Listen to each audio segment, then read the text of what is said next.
สบ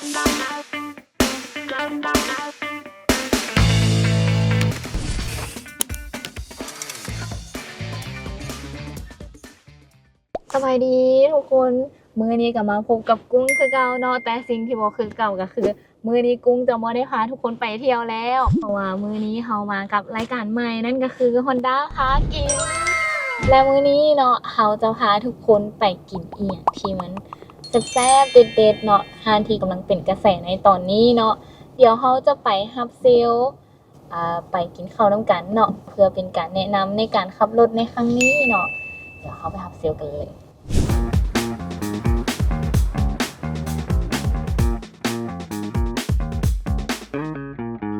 สบายดีจะพาไป ครับ ใส่ ผม เนาะ แน่นอนมื้อนี้เขาจะพาไปซอกกินอีหยังที่มันเด็ดๆเนาะและเด็ดบ่แพ้กันมื้อนี้เนาะก็คือ Honda CR-V เนาะ ว้าว แล้วเราก็ไปกันเลยเนาะไปเล ไป ย เลย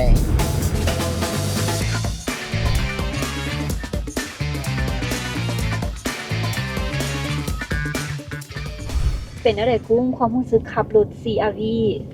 ด้วยรู้สึกสะดวกสบายเนาะนุ่มนวลแล้วก็พวงมาลัยนี่ตอบสนองไวเนาะรู้สึกว่ามันมีหลายฟังก์ชันหลายปู่ แม่นแล้วเนาะคือ CR-V นี่นะทางในนี่จะกว้างเลยเพราะว่าเป็น7บนนั่งโดยทางในกว้างแล้วก็ แล้ว เบาะทางหน้านี่นะจะเป็นไฟฟ้าทั้งสองเบื้องเลย ด้วย สามารถปรับได้4ระดับด้วยกันโดยแต่บ่พอเท่านั้นเนาะโซนแอร์ทางด้านหน้านะ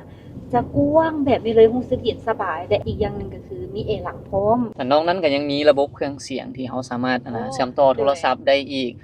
ห้องรับทั้ง Apple CarPlay หรือว่า Android Auto ได้เลย ตัวนี้เขาสามารถ ด้วย ควบคุมผ่านหน้าจอตัวนี้ได้สะดวกสบายเลยเขาเอิ้นว่าเป็น Honda Sensing ของรถเฮาเนาะมีระบบช่วยเบรกอัตโนมัติ แล้วยังมีกล้องสำหรับเวลาเฮาถอยหลัง มีเซ็นเซอร์พร้อมเตือนให้ว่าเฮาเข้าใกล้วัตถุใดหนึงบ่อหย่างต่างๆ นี่มันช่วยให้เฮาขับขี่ง่ายขึ้น ส่วนมาออปชั่นอื่นๆเนาะเดี๋ยวเฮา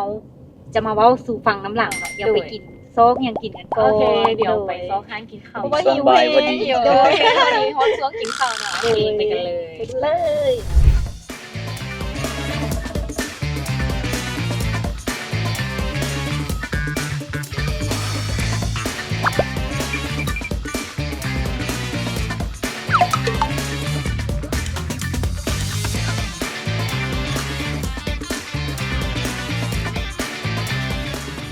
โอเค ตอนนี้พวกเขาฮอตฮานต่ำแล้ว แล้วก็โปสั่งเมนูอย่างนะจีโน่กินเมนูอย่าง อันนี้เมนูเนี่ย สั่งอาหารในเด้อมากินเด้อบ่ได้มาท่าเด้อ แต่ถ้าก่อนคนพวกนี้เคยสั่งก่อนอะไรนี่แหละครับถึงมาทำดีจ้ะขนาดถ้าก็ไม่บัตรใช่ สุดท้ายแล้วนี่ หลายการสั่งเซอร์ไพรส์ลูกค้าจะโดนจะพูดตามขนาด มาแนะนำในตัว วันนี้อยากแม่นับเมนูจะกินเมนูเนี่ยไม่เอาเทียกับไม่พอแห้งแล้วบอกทุกสิ่งทุกอย่างจะให้อย่างอีกเกี่ยวสั่งเกี่ยวแล้ว โดย มาหยุดในงานมุ่งแบบอาหารเที่ยงสั่งจะพูดแก่สั่งพี่น้องกลับไปกินเด้อเพชรบ่เพชรใส่ดูหมอเบิ่งบ่า เพชรหน่อยนึงเพชรหน่อยนึง ถ้าเขียนมาเพชรหน่อยนึงก็ใส่กันได้อีก บริษัทเป็นนัวตีแบบซีฮะ บ่ไม่ได้ใส่แล้วคันนี้จอกแล้ว นั่งท่าแบบนี้ มากินต่ำหรือมาให้ถึกได้จังกินแซ่บแล้วจังแซ่บ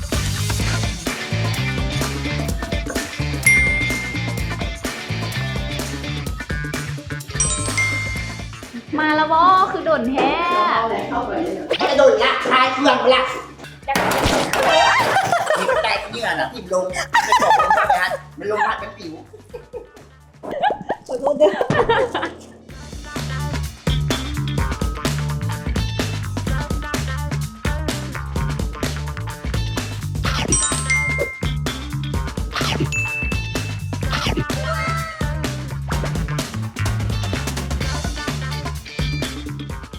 นี่เขาสิไปใส่ตัววันนี้ กินข้าวแล้วก็ต้องอยากกินหวาน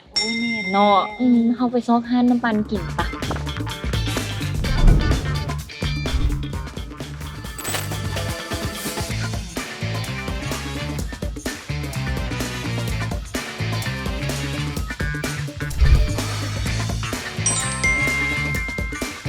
โดยและตอน อนนี้พวกเขากับฮอนห้าน้ำปั่นแล้วเนาะแซมวอน้ำปั่นเนี่ย แซ่บหลาย เพล แซ่ ง บหลาย ต่อมาเนาะเขาขอให้เฟลแนะนำเรื่องฟังก์ชันรถของ CR-V ตื่มเนาะว่ามีฟังก์ชันใดเหมาะสมกับการขี่ในเมืองหรือกับขี่ทางไกลเนาะ สำหรับHonda CR-V ของเขาแล้วนี่ก็ถือว่าเหมาะสมทุกเพศทุกวัยเลยเพราะว่าสิขี่ไปทั้งไกลเดินทั้งไกลหรือว่าขี่ภายในเมืองนี่ก็ถือว่าเหมาะสมที่สุดตัวนี้เพราะว่าเป็นรถ7 บ่อนั่งสำหรับครอบครัวก็ได้สำหรับครอบครัวใหญ่ก็แห่งดี และที่สำคัญมันมีเลนวอชให้ตัวนี้มัน โดย ถือว่าช่วยให้เขาขับขี่ได้สะดวกสบายหลายขึ้นความสะดวกสบายในการใช้งานหลายเลยตัวนี้ คือที่จีนูเว้าไปก็คือว่าครบจบเลยและลูกค้าเนาะอยากมาทดลองขับ สัมภาษณ์ตัวจริงเนาะมาได้เลยอ มา ยู่ ได้ ศูนย์ เลย ฮอนด้าวัดไต่ว่าเขามีรถทดลองขับ ลูกค้าท่านไหนเนาะสนใจสามารถติดต่อซิลทั้งสองได้เลยเนาะหรือว่าทักเพจ Honda ลาวเนาะเข้าไปหาเขาอยู่ที่ศูนย์ Honda วัดไต่เลยได้เลย และพวกเขาฝากติดตามเนาะทางเพจ Facebook Honda ลาวเว็บไซต์และ TikTok เนาะพวกเขามีคอนเทนต์ให้เบิ่งแล้วก็มีกิจกรรมหลากหลายให้ติดตามให้เล่นน้ำเนาะสำหรับรายการของพวกเขาวันนี้จบลงแต่เพียงเท่านี้พวกเขาขอลาไปก่อนสบายดีตอนแรกมีหมายถึงว่าสบายดีได้บทนี้